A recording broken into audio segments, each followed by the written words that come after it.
नमस्ते. नमस्कार सर. परिचय द्या ना तुमचा. सर मी अंकुश रामभाऊ पवार, हां. राहणार धाडरे, तालुका जिल्हा धुळे. ओके. तर बरं, आपण आता तुम्हाला मशीनचा एक चमत्कारिक अनुभव आलेला आहे. चमत्कारिक म्हणजे सांगायची अडचणच नाही डायरेक्ट.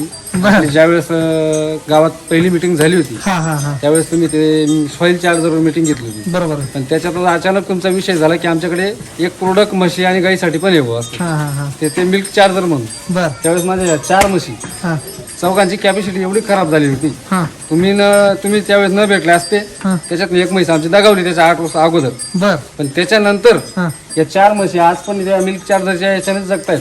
नेमका प्रॉब्लेम काय झाला होता?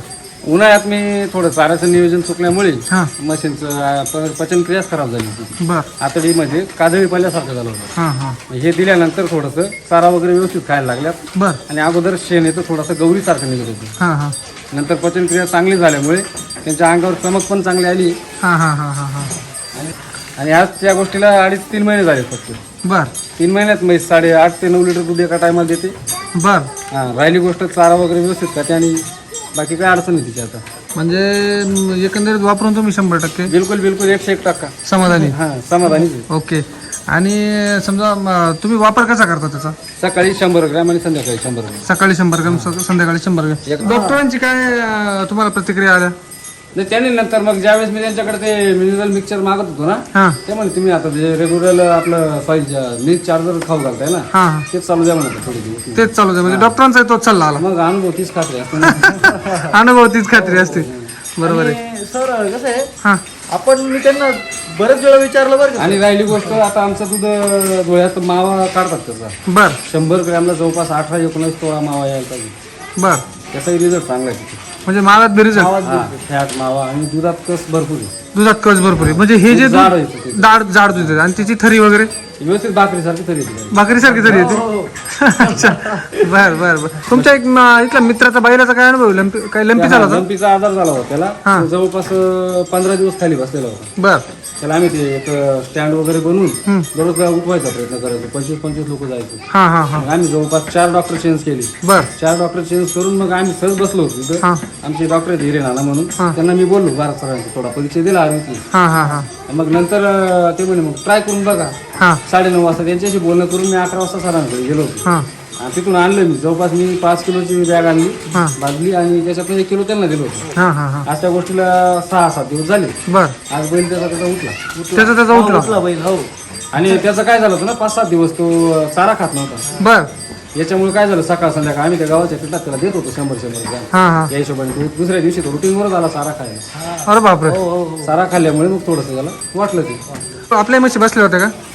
या 4 म्हशी बसल्या होत्या. बसल्या होत्या. या 4ही म्हशी बसल्या होत्या. बिलकुल डायरेक्ट बसल्या म्हणजे यांना विचाराल तुम्ही, डायरेक्ट खाली बसून आम्ही उठवायचो त्यांना मशीन लावून. हां ना. बर बर. म्हणजे काय कशी उठवायची तुम्ही? 4-5 लोक मशीन ते बेल्ट वगैरे बांधून हां. जेसीबीला त्याला मध्ये टाकून घ्यायचं. हा जेसीबीने. म्हणजे तुम्ही जेसीबीने उचलत होते? हा जेसीबीने. अच्छा. दूध उत्पादक जे शेतकरी आहे, त्यांना तुम्ही काय सल्ला द्याल? सल्ला एकच राहील, त्यांचा भाकड का कमी होतोय भाकड काळ कमी मिल्क होते. चार्जरमुळे. बरोबर आहे. आणि तुमच्या शेणाची जर क्वालिटी बदलत असेल हम्म. तर शेतीसाठी पण चांगलं आहे. नक्कीच. हा अगदी बरोबर. बिलकुल. राहिली गोष्ट आता ही म्हैस माझी लागत नव्हती. हां थोडीशी. 1 नंबरची. एक नंबरची. हां हां हां मग आता तिला जवळपास मी 1 महिनाभर चालवलं. हां. तिला गर्भपिशवीमध्ये सूज आलेली होती. बर. ते लेवलमध्ये आलंय. आता ती 1 महिन्यावर लागली. महिनाभरात लागून गेली. हो. म्हणजे जे प्रेग्नेंट झाली आता 1 महिन्यासाठी. सगळे अनुभव तुम्हाला येऊन गेलेले. हा, असं म्हणायला हरकत नाही. बैलांना जवळपास माग 1-1.5 महिना चालवलं होतं. हां. लंपीपासून बैल वाचले माझी. अच्छा. असंही म्हणायला हरकत नाही. खरं आहे ना. तुम्ही तुमचं जे सगळ्यांना वापरलेलं आहे. सगळ्यांना. Okay okay okay. अजून काय वेगळे पण वाटतं सर? वेगळं पण काय, आता जर आपल्याला जर कधी त्याच्यामुळे सर्वच वेगळं वाटतं त्याला वेगळं पण म्हणायचे अडचण नाही ना. नाही बरोबर आहे बरोबर आहे. म्हणजे या वर्षी मला म्हशी मोडायचा टाइम आला होता. म्हशी मोठाच टाइम आला होता. सर कसाही पण म्हशी घेणार नव्हता, एवढी अवस्था खराब झाली. अरे बापरे. सर मी जेव्हा आलो होतो सर हां. उन्हाळ्यात, खूप वाईट परिस्थिती झाली. म्हैस ही म्हशी ही आता बरी दिसते. हा ही पाहिजे इथं. टोटल म्हशी कशा होत्या? सगळ्या म्हशी अशा होत्या. हो हो. ते आता चालली म्हणून थोड्या दिवसापासून कमी नंबर वगैरे सुटलं तिचं. हां हां हां. टोटली म्हशी अशा होत्या.